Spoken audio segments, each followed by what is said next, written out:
Hello everyone, this is Yeeflex and welcome back to another Yeeflex Outdoors video.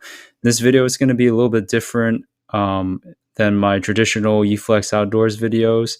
I didn't have my GoPro on me this time, so I was only able to record all the footage on my phone. I didn't record that much footage on my phone either, so it's going to be a lot of looped footage of what I even have from that day. But basically, this was my first fishing trip at San Pablo within an 8 month span of time because for various reasons I wasn't able to go fishing. But this fishing trip, I would say, was a success because there were only two people that caught fish this day. It was me, and it was another guy that caught a lightning trout prior to us arriving at San Pablo.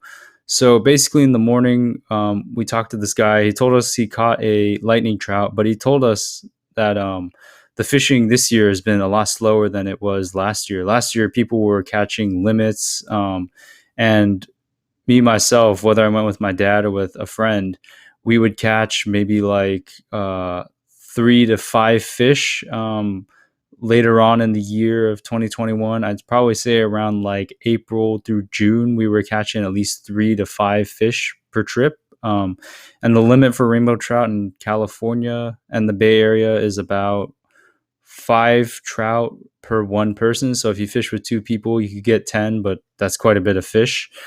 But we would at least catch like 3 to 5 fish within the trip and have some action.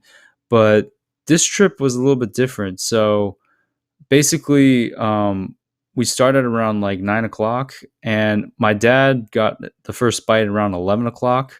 And all the adrenaline and anxiety kind of kicked into me, and I don't think he got a good hook set on the trout. So he reeled the trout all the way in, and I could see it. It was probably about like a 13, 14 inch trout, but the adrenaline and nerves kind of got into me, and I tried to net it too far away from the dock.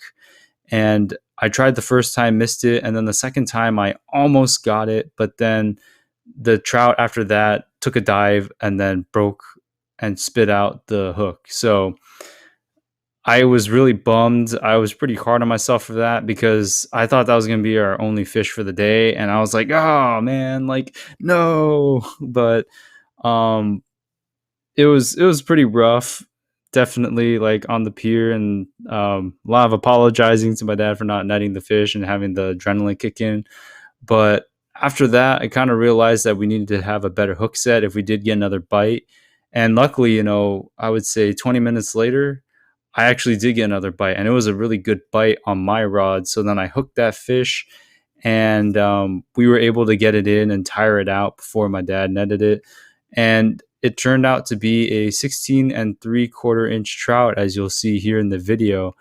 And that probably was the biggest trout of the day because I think the guy that caught the lightning trout, I think it was a smaller one from what I could tell in the distance. It looked like maybe the size of the first trout we almost caught, like the 13, 14 incher.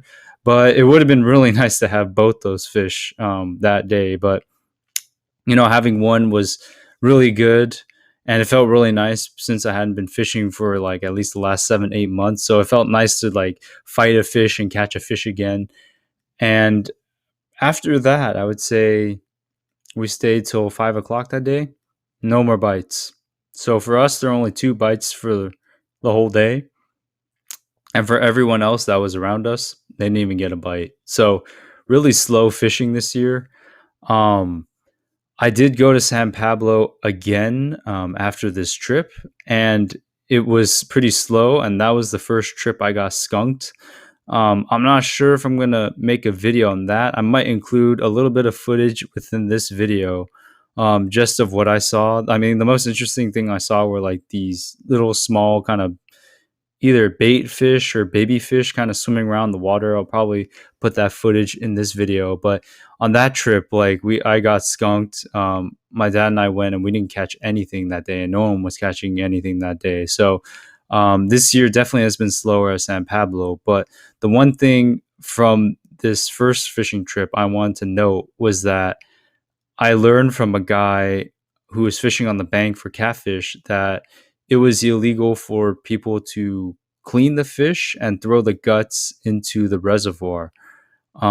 So I just want to tell you guys that there are two different cleaning stations. He was telling me there's one in the main area of San Pablo Reservoir, and there's a cleaning station at the boat launch. You can either clean the fish there or clean the fish at home. Personally, for me, I'm going to be using the cleaning stations because I don't really like cleaning fish at home.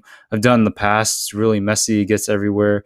So I just wanted to let you guys know because that guy was telling me that there's like a $500 fine if like someone catches you because it's the drinking water. It's a reservoir for the city county of Contra Costa, I believe. So it makes sense. So, I mean, I'm going to be cleaning all my fish at the cleaning stations from now on.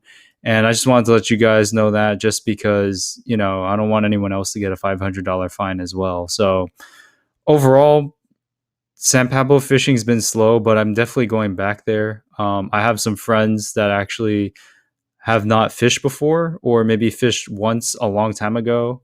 So they don't really remember fishing. So it's going to be interesting because I know in the past I said I wouldn't go fishing for catfish, but actually this time of year, I think catfish might be what the main focus would be because a lot of the people that fish for trout aren't really there anymore.